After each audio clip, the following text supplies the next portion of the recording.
India কি অগ্নি 6 test করতে যাচ্ছে? তো নিউজ 18-এর সাক্ষাৎকারে প্রতিরক্ষামন্ত্রী রাজনাথ সিং এমন কিছু একটা কথা বলেছেন যা শোনার পর থেকে defence circle, social media, news channel প্রায় সব জায়গায় শুধু একটাই প্রশ্ন, ভারত কি তাহলে অগ্নি 6 আইসিবিএম পরীক্ষার জন্য পুরোপুরি প্রস্তুত?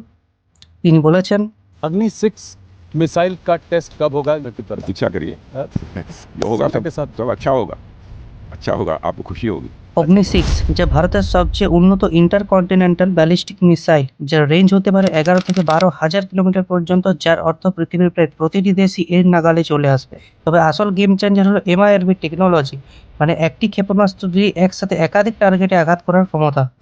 দেখুন, একদিকে চীন তার শক্তিশালী DF-41 নিয়ে প্রস্তুত, অন্যদিকে পাকিস্তানও তাদের আবাবিল এমআইআরভি টেস্ট সম্পন্ন করেছে। আর এই আন্তর্জাতিক সমীকরণের মধ্যে ভারত নীরবে প্রস্তুত করছে তার সর্বশেষ সবচেয়ে শক্তিশালী যুবক অগ্নি 6। যদি এই পরীক্ষাটি সফল হয় তবে তা ভারতকে সরাসরি আইসিবিএম এলিট ক্লাবের সদস্যদের সারিতে স্থান দেবে